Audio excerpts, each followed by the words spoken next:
Good afternoon, and thank you for joining us today for our webinar, Succeeding with CCM. My name is Heather Hobbs, and I am a marketing manager here at SmartLink Health, and I will be your host today. We noticed there are some issues going on with GoToWebinar, so if you're having any sound issues or slide issues, please let us know in the chat function, and we will try to address those as soon as possible. If you have any questions during the webinar today, please type them into the box in the bottom right corner. We will try to answer as many questions as we can at the end. If we run out of time, we will answer your questions via email. Now let me introduce our presenter today, Jenny Mahaney. Jenny is the Vice President of Products and Marketing for SmartLink Health Solutions. In this role, she serves as a subject matter expert on MACRA and is responsible for the product strategy for SmartLink's MACRA suite. With that, I will hand it over to Jenny to kick us off today.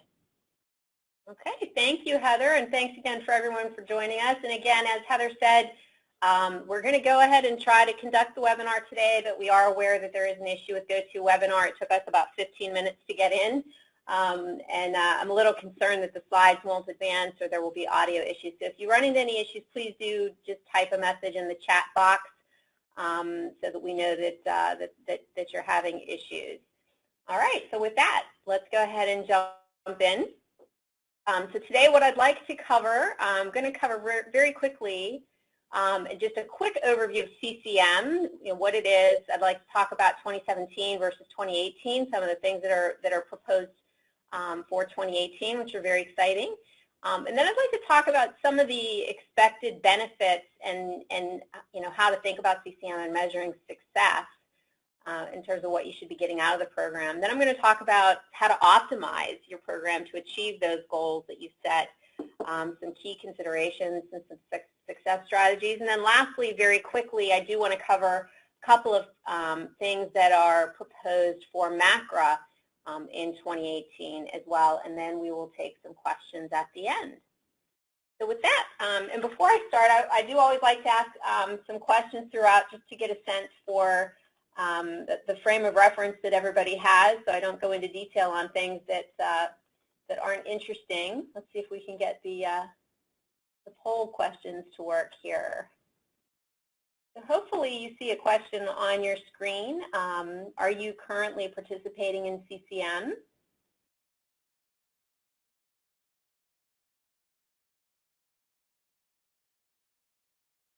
That is very helpful. So it looks like, here are the results, and I'm not seeing this on my side, so I'm still having, it looks like I'm still having some technical issues, but it looks like about 67% of the folks on the line are currently doing CCM. And then we'll keep going. So interestingly, I just thought I'd share, since I just asked that question, we actually did a survey in the spring, and we asked that question of respondents, and it was interesting to note that of those that responded to the survey, about 41% are currently doing CCM, and that was a 141% increase since we first conducted that survey in the fall of 2015. So 41% compared to 17% in 2015. Okay, so let's jump in. So I'm not going to spend a lot of time on what it is, since most of you are familiar with CCM. It is started in 2015. It is care management services available to Medicare beneficiaries with 2 or more chronic conditions. It involves providing 20 minutes of care management services, non-face-to-face monthly service to eligible beneficiaries. That service, in terms of the scope of service, involves creation of a patient-centered care plan, and it has to be a comprehensive care plan for all health issues, ongoing care management, including education, self-management, medication oversight, and making sure that beneficiaries are receiving their preventative services, and then care coordination, making sure that they have transportation and helping to coordinate care between different providers that care for them in different settings, as well as management of care transitions. So 2017, again, I'm not going to spend too much time on this since many of you are already doing it, but I did just want to kind of hit the highlights so people know how it is different this year and some of the changes they made for 2017 to make it easier to participate. So first of all, previously the consent had to be written. It can now be verbal as long as the patient has been seen within the last year. Secondly, in terms of the electronic requirements, there was some, they also relaxed the electronic requirements so that this year, in particular, the electronic requirements were relaxed for management of care transition. Sharing of the care plan can be done by fax, whereas previously it could not be done by fax. And then also the availability of the electronic care plan. Previously it had to be available 24/7, and that is no longer the case. There are also some additional billing codes this year that hopefully most of you are aware of. They added G0506, which is an in-office add-on code for care plan development. They also added a 60-minute code, 99487, and an additional 30-minute to the 60 minutes, which is 99489.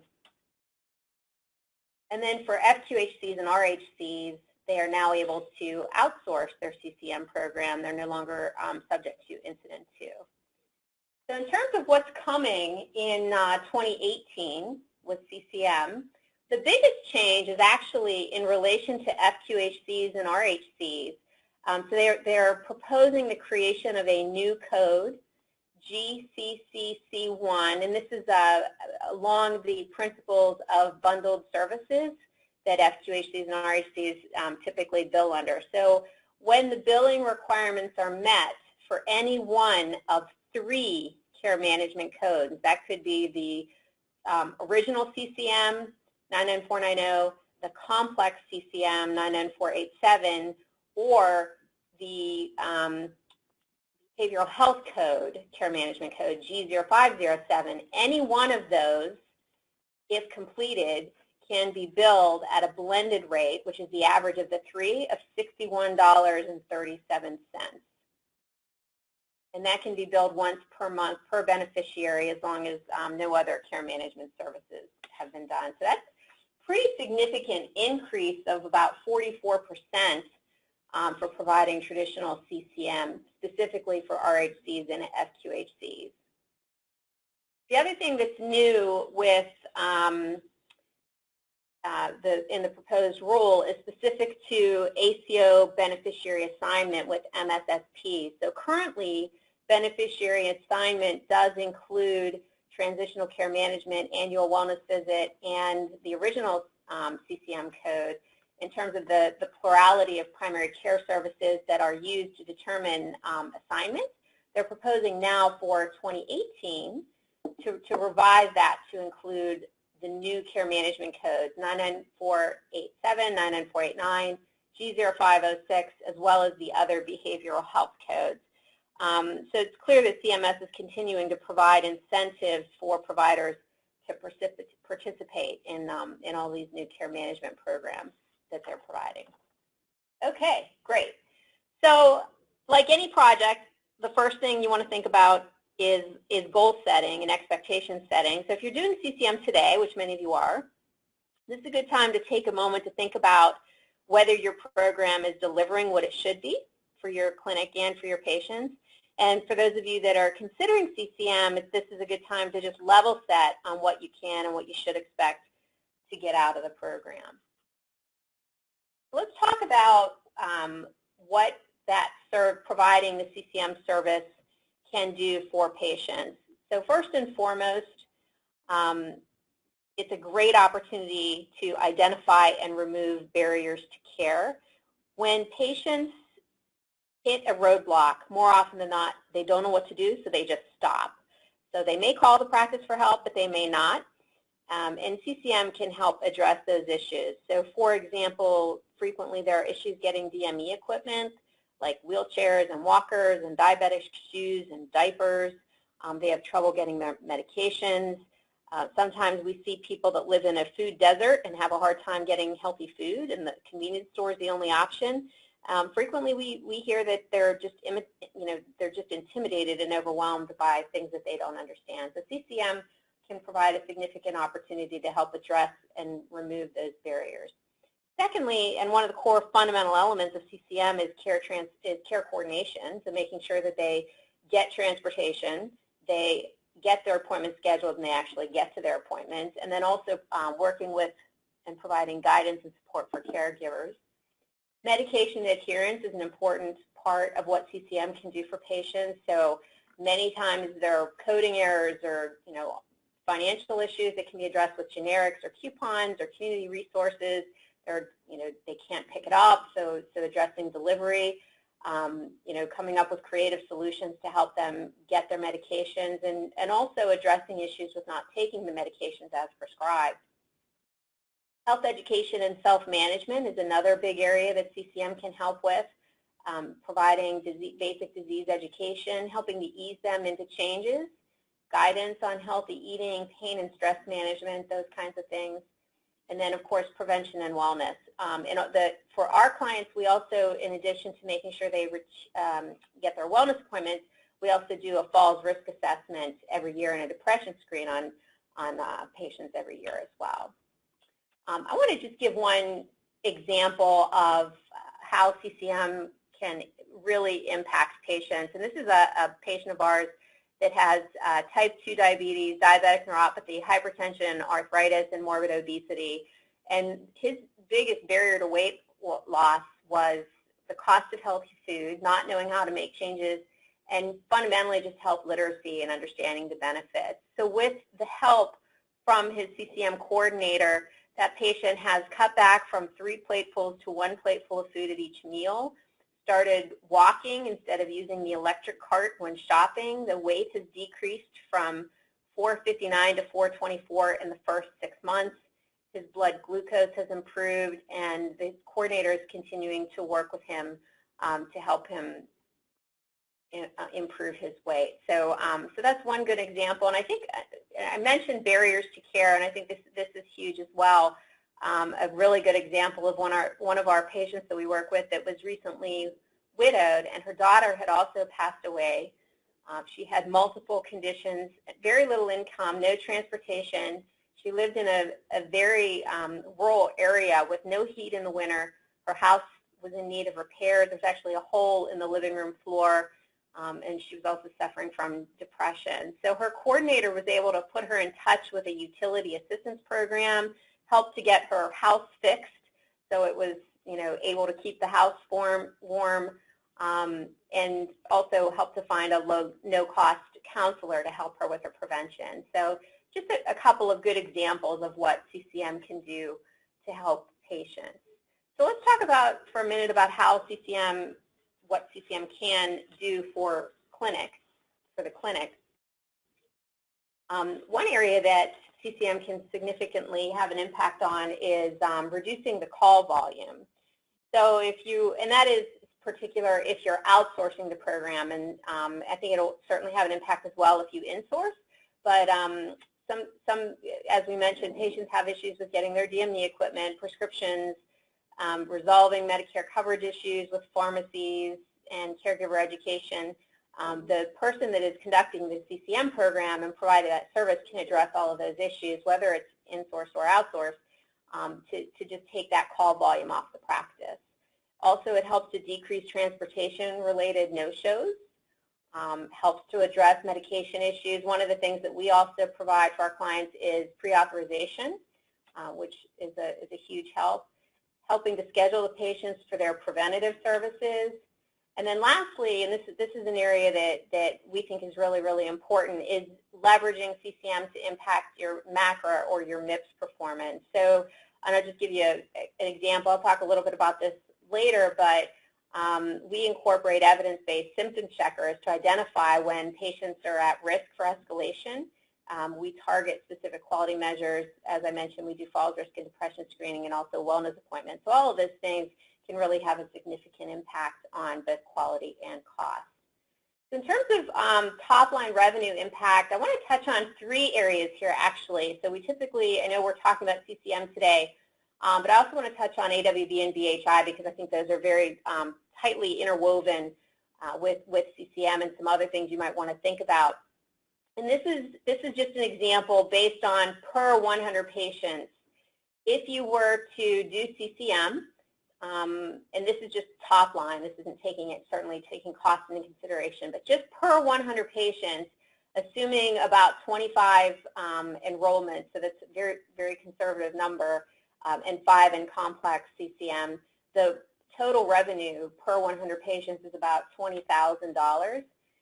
If you're not doing annual wellness visits, that's another program that you might want to consider.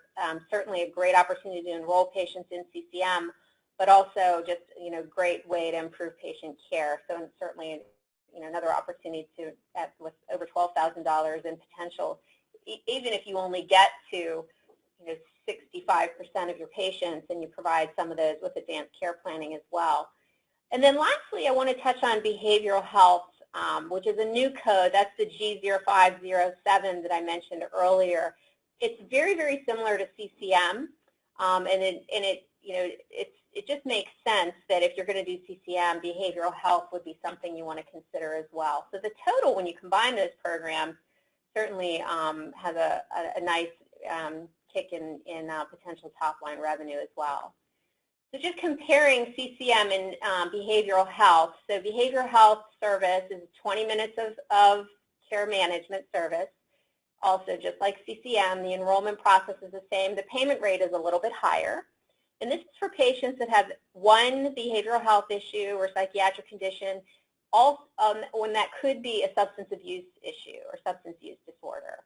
The scope of service is actually a little bit less than CCM, since it's not a comprehensive care management. For example, it just requires a behavioral health care planning, but then, like CCM, facilitating and coordinating care and continuity of care. So just something I wanted to share today. I'm a huge believer in this program, and would love to see all of you that are already participating in CCM consider doing BHI as well.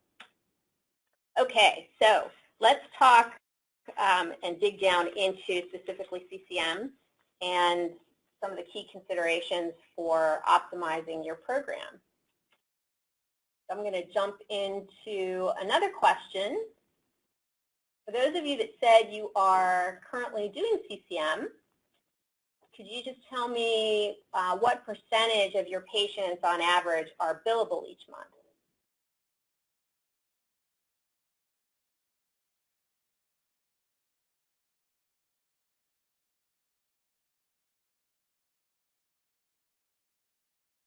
And it's a guess, it doesn't have to be precise. Okay, I'm going to go ahead and close that and share it. So this is very consistent with what we hear from clients, as well as what we saw in the survey that we did. The majority of people are doing less than 40%, and actually over 40% doing less than 20%. Let's talk about what do you need to do. So what are the key things that you need to think about in order to be successful with CCM?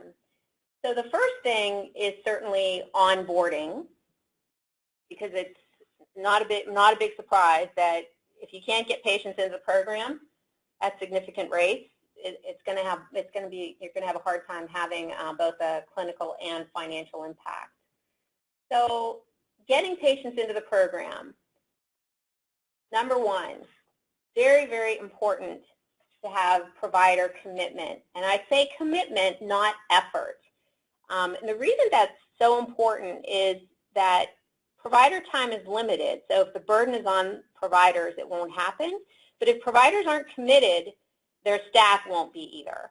So in order to get staff, and now office staff should take the lead on patient education and enrollment. And with strong staff engagement, the patients can be educated and enrolled in multiple ways prior to being face-to-face with their provider, which leaves the provider with little or no work to complete the enrollment process. So, so in order to drive that staff engagement, it's just really, really important that the provider is very committed to the program and demonstrates that commitment in the clinic. Thirdly, once everyone is aligned and there's clarity on roles and responsibilities, there should also be a clear enrollment process defined. So it's not hard to enroll patients, but it does take some planning, and it just won't magically happen on its own without actually thinking through and having a process. If you plan to catch patients as they come into the office, I mean, that's certainly one way to do it, but just understand that that's going to be slow, and it likely won't end up with a significant enrollment in the program. And then lastly, and I think this is probably the most important that we see in terms of enrollment, is getting the patient to making sure the patient understands what's in it for me. If the patient doesn't fundamentally understand what CCM is, why it's important for them to participate, and how it's different than what they receive today, they're likely going to drop out of the program within the first 3 months. So those are the 4 key things that we work with when we work with our clients, is to make sure that providers are committed, staff is engaged, they're trained, they understand what their roles and their responsibilities are, there is a clear enrollment process, and everybody understands how to speak to the patient so they understand what's in it for me in the enrollment process. So in terms of actually creating a process, the way we start, I'm just going to share some of the strategies that we use, is we start with segmenting the eligible patients. So as I mentioned, you can certainly do it as ad hoc as patients come in for their scheduled visits, but it's a lot faster if you think through and actually create a segmentation plan. So the way we approach it is to segment patients we look at who the dual eligible or Medigap, so Medicare, Medicaid, or Medicare, Medigap. We create a segment for patients that haven't been seen in the last year and are also not scheduled, patients that have been seen in the last 30 days, patients that are scheduled in the next 60 days, and those seen in the last year and are not scheduled. And then we look at building a plan. We prioritize by segment, and we create strategies for enrolling those patients, incorporating different tactics that work most effectively for each one of those segments. So some of those, I mentioned we blend both in-office and remote tactics. So some of those for in the office, certainly we talked about scheduled visits. That's a good opportunity. Also, annual wellness visits are a great opportunity to enroll patients in CCM. If you're not doing annual wellness visits, that's something I would definitely think about. Transitional care management, when patients are first discharged, that is a really, really great time to talk to them about CCM. And then also, we provide, for example, like posters and brochures and referral cards that you can put in the office. That's a really great way, and actually CMS provides these as well if you're doing the program yourself. So you can download these from the CMS website, but just putting some information around in the office, in the waiting room, in the hallways, and in the rooms, so that in the treatment rooms, so that patients have an opportunity to see the program and ask about it. And then also between visits, a couple other ways you can think about getting more patients in for AWVs, right? That's an easy one. So you can do reminders and telephonic scheduling. And then CCM, for example, we talked about patients that are coming into the office that are scheduled to come in. We can start to target them proactively ahead of time so that they're educated and ready to enroll via either through a postcard or through telephonic outreach before they come in for their actual visit. So those are just a couple of examples of the different tactics that we can use. The second thing I want to talk about is sustainability. So if you can't enroll patients in the program, you're not going to be terribly successful with it. But more importantly, once you get them enrolled, you need to be able to retain them in the program. And that comes down fundamentally to also 4 different things. The first thing is a rapid start to the service delivery. I'm going to talk more about each one of these in just a second, but to summarize, a rapid start, flexibility, consistency, and high value. So rapid start. So this is something that we've seen frequently, is that patients get enrolled in the program and then there aren't resources available, and this is particularly with clinics that insource. They get all gung-ho, they get a bunch of patients enrolled, and then they don't have anybody to make the calls. And sometimes there's days or weeks that pass before they actually get a call. So people forget. They forget that they enrolled, or they forget why they enrolled. So it's really important that you provide some type of materials for them to take home if you're enrolling them in the office, or send them something if you've enrolled them over the phone. So they have something at home that reminds them of what it is, or that they can share with their caregiver. Make sure that you begin the care plan development immediately, and patients should start receiving the service really within the first couple of days after enrolling. That's really, really important to catch them right after they start, right after they enroll, get them started. The second thing is flexibility. So life changes, things change. Sometimes patients may need the 60-minute service, for example, for a couple of months, and then they don't, they can make do with 20 minutes. Some patients could benefit from the service, but they don't really want to receive it every month. They'd rather get it every other month or every 3 months. So don't think all or nothing. Think about providing a need-based service that's flexible, and have a dialogue with them about what's going to be best for them, but also what's going to work for them, and get their input on how they're going to receive the service. Third is consistency, and this is another thing that that we see a lot of with clinics that insource. So consistency is really, really important. So frequently we see that somebody goes on vacation or quits, or for whatever reason they're too busy, and the service becomes sporadic, that tends to we see patient retention tends to become an issue when there isn't consistency around the service. So making sure that they actually, once they've enrolled, they get it immediately, and they get it consistently. And then lastly, and actually this is the most important, is that if patients aren't getting value from the program, they're not going to stay in the program. So one of the biggest keys to sustainability is that patients are getting value, and you're having meaningful dialogue with them, with every patient on every call, every single month. So at the beginning of this segment, I asked folks what percentage of their CCM enrolled beneficiaries are billable each month, and I wanted to also share, now that we've talked about enrollment and sustainability and some of the things that impact that, I thought I would share the results of the survey that we did in the spring, when we asked what percentage of your CCM enrolled beneficiaries are billable on average each month, and it's very, very consistent with what you all shared, more in the 20% range, 20 to 40% range. The other thing that's interesting was that about 11% said that they're billing more than 80% of their enrolled patients. That's also exactly the percentage that said that they're outsourcing their program. Now, I mean, I'm totally agnostic here. We provide both technology and service, so agnostically, I'm fine with organizations doing either. But I think it's interesting to note that when we also followed up with that question, what percentage of your beneficiaries are billable, and we looked at, or we sliced that information by outsourced versus insourced, it was really interesting that 77% of those that are outsourcing are getting the more than 60%, while about 83% of the insourced programs are consistently billing less than 60%. So I think just something to take into consideration. Again, I'm agnostic. I would love to work with you all in any way that we can, from a technology perspective or a service perspective.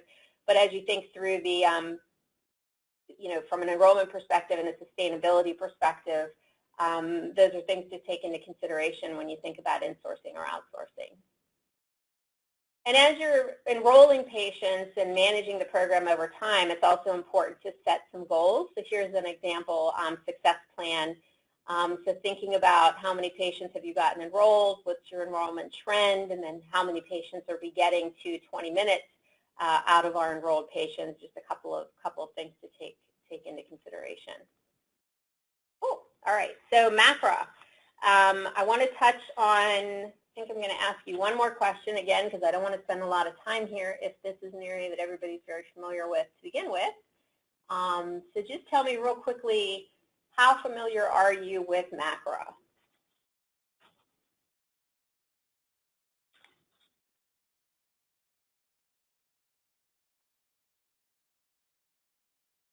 All right, so looks like about 41% know very little, 41% somewhat, so I might just spend an extra minute or two here and not breeze through this too fast.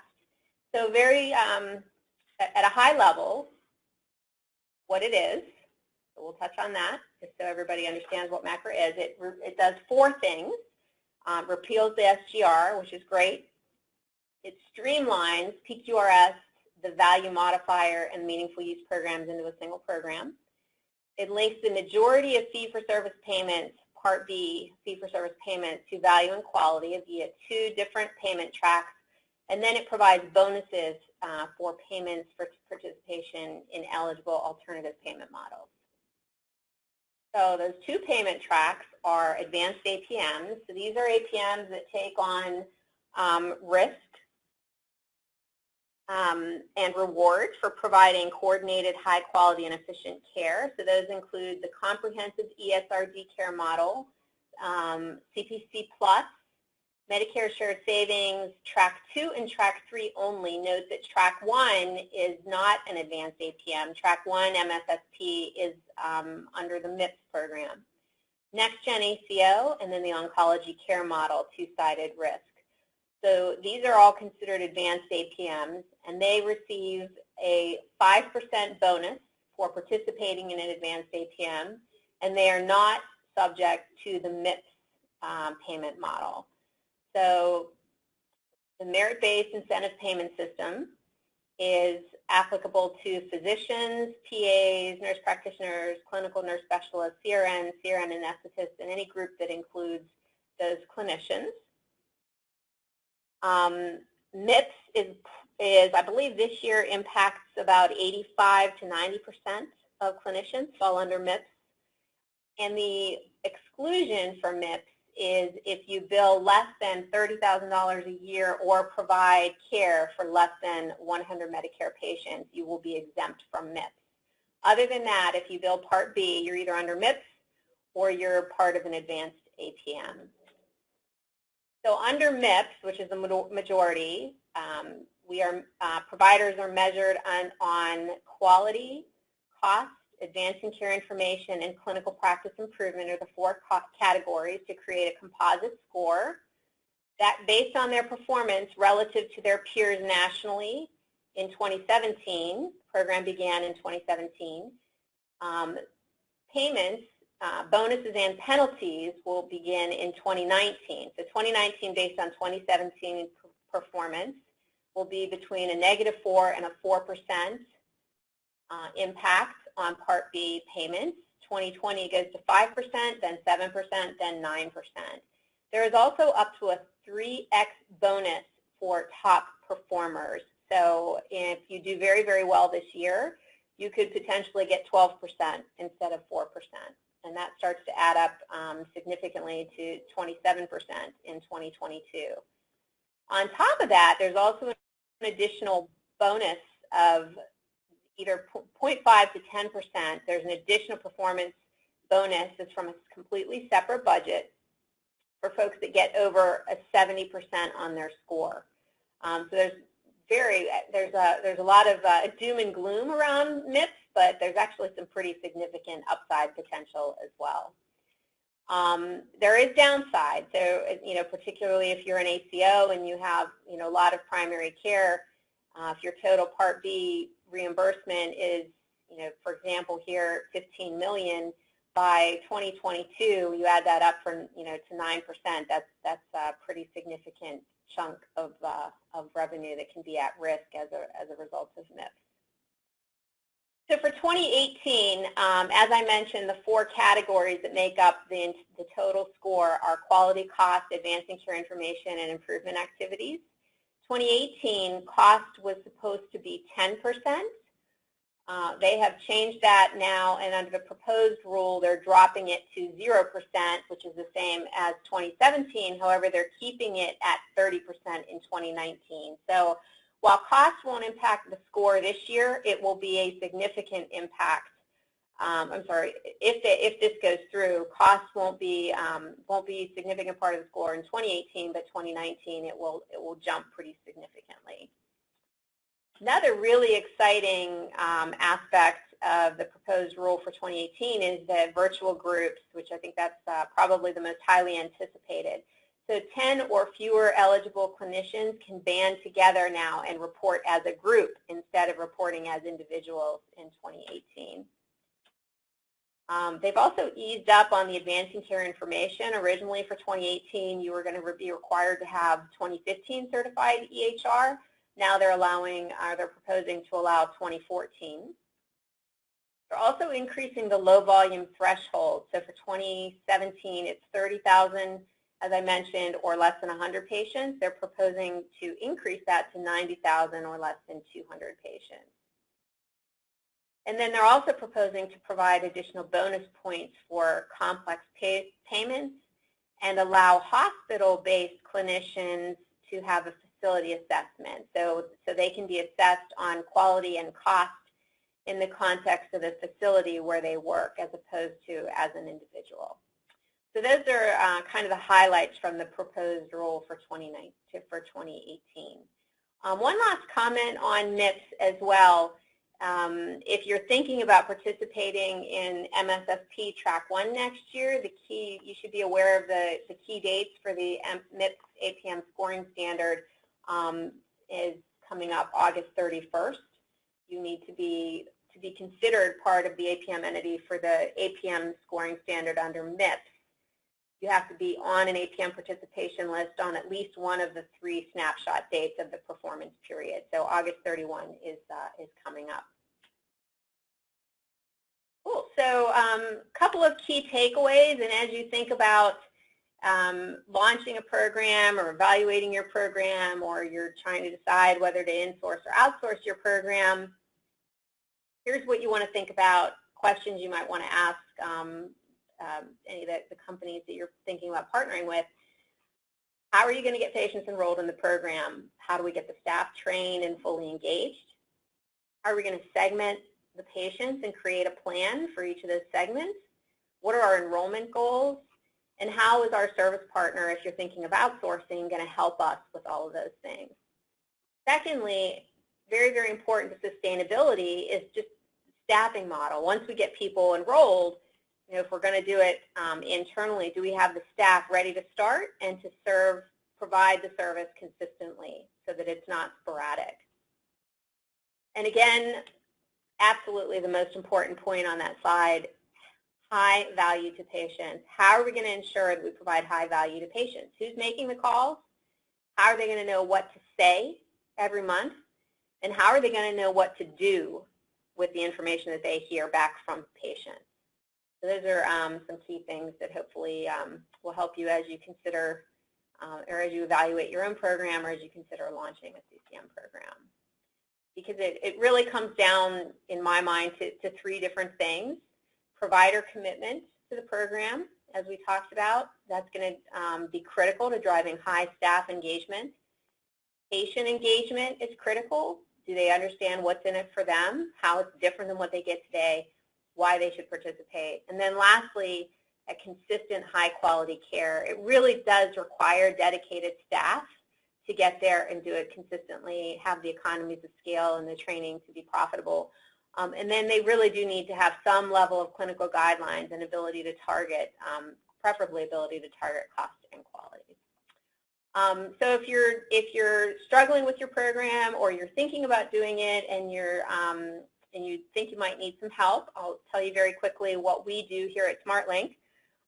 We do, as I mentioned, we provide both a technology solution and a service-based solution. Our service-based solution is physician-led, and his team has been providing care for patients for over 18 years. So it's very, very highly experienced at providing consistent, high-quality care. With the underlying technology, it provides high value for patients because there is guided patient dialogue built into the system. And then lastly, that dialogue is designed to improve macro performance and target both cost and quality. And I'll talk about that just a little bit more. So those everything built into our system, the guided patient dialogue, is based on 18 years of experience managing 1.5 million patients. It's dynamic and it's completely customizable by clinic, by ACO, by provider. It allows us to risk stratify them and make sure they're getting the right level of care, and we're providing the flexibility that they need. We throw automatic actions and triggers that alert to early warning signs. We can target your MIPS score, and we can stack, rank, and prioritize discussions based on what the provider, how the provider wants to target his patients.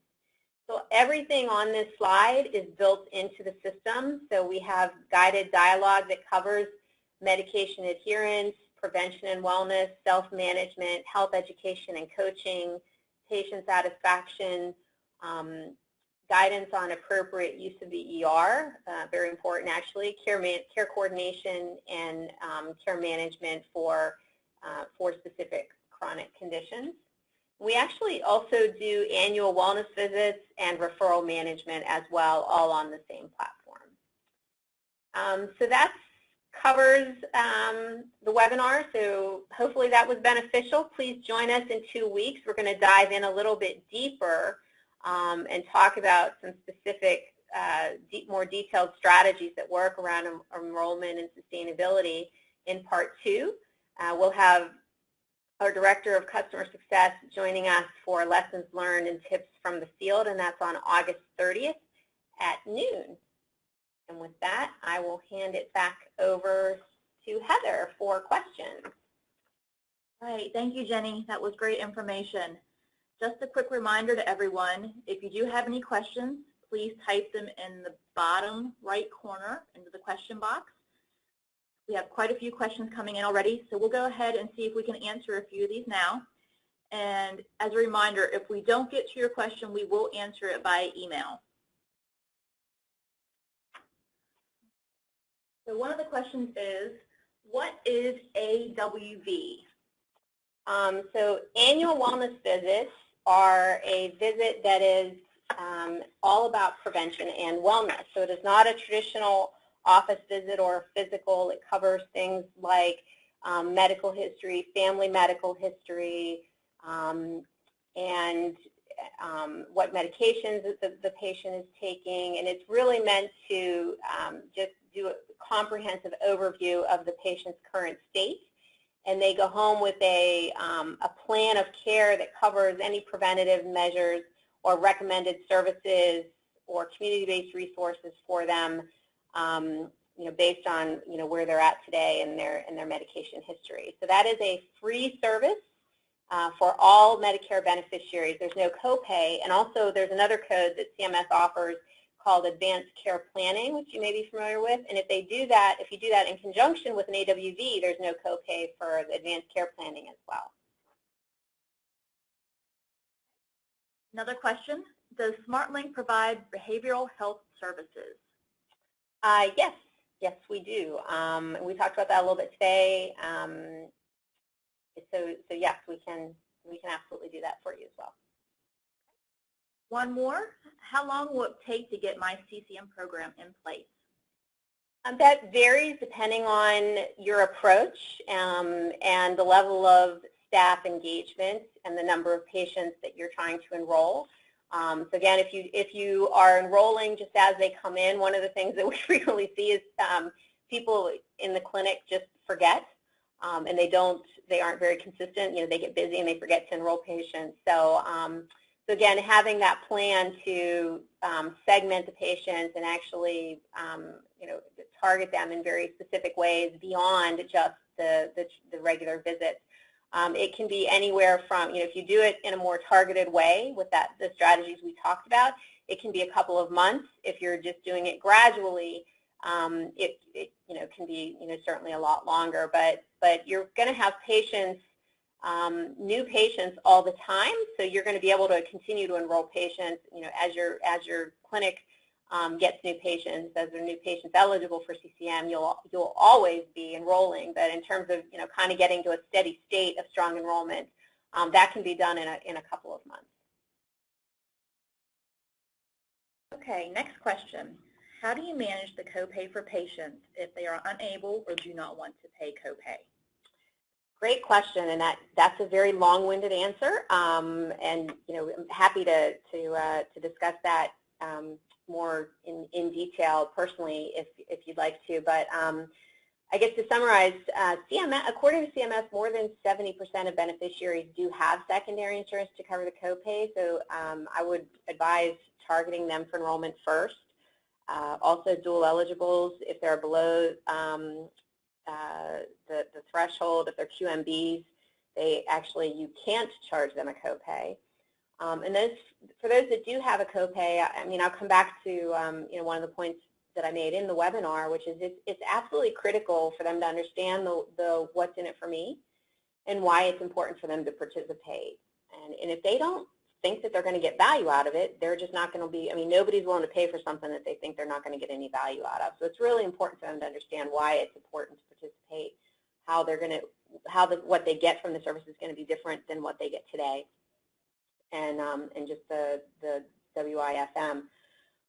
Also, one strategy that we use is again, being flexible to the level of participation that will work for them. So maybe they can't afford it every month, but they could afford it every other month or something like that. So, so think about that, and then make sure that you're following your guidelines that are established for the practice for collection, and make sure you advise them as to what those guidelines are, and hopefully that will help.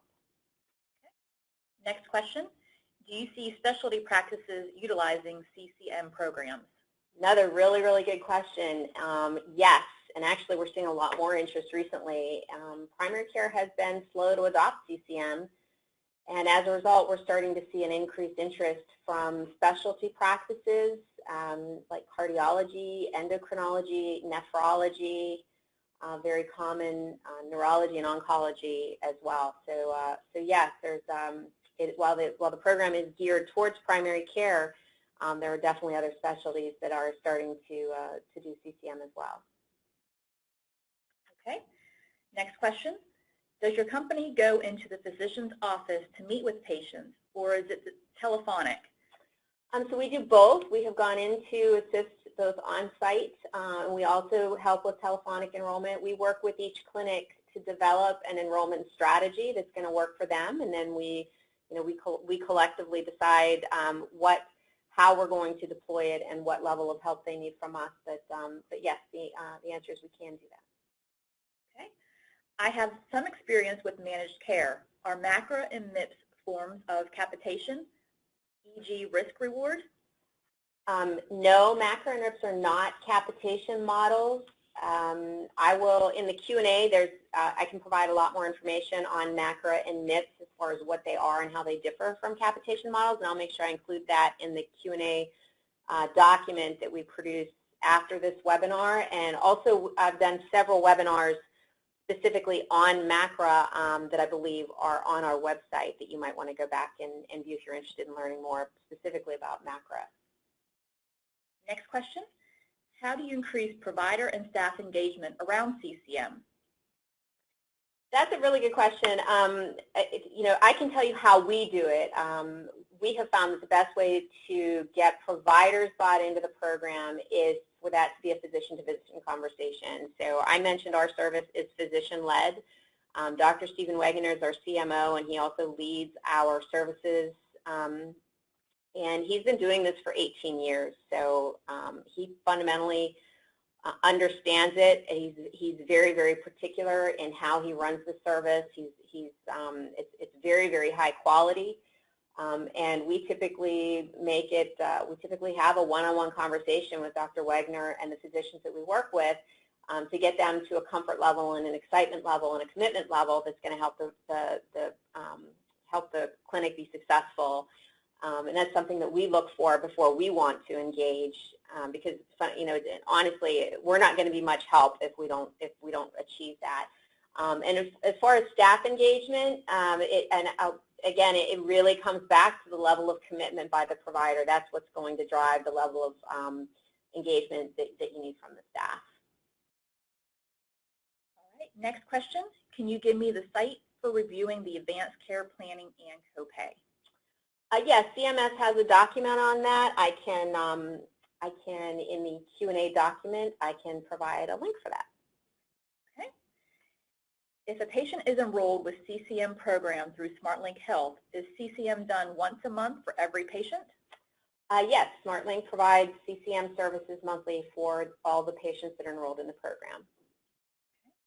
Next question, is there any consistent schedule you follow? So if your question is related to an enrollment process, yes, there is a cadence to the tactics that we deploy. So we use a bundle of tactics for each segment, and then we deploy those tactics with a specific cadence. If your question is related to the scheduling of CCM calls, also yes, we do typically try to coordinate with the patient for the best time for the patient and schedule those discussions in advance. Great. Looks like we have one last question that's come in. Could I get another look at the segmentation plan before initiating CCM? So we're going to provide a link to the webinar for everybody that registered. For competitive reasons, we only provide slides to our clients and to our partners. Sorry, but we don't provide that slide to people, but you can certainly go back to it in the recording. Okay, I think that's it. All right, great. Thanks everyone for joining today, and I'll leave the chat link open if you want to add any other questions, or my contact information is on the slide. Feel free to reach out to me. Thanks so much and have a great day. Bye-bye.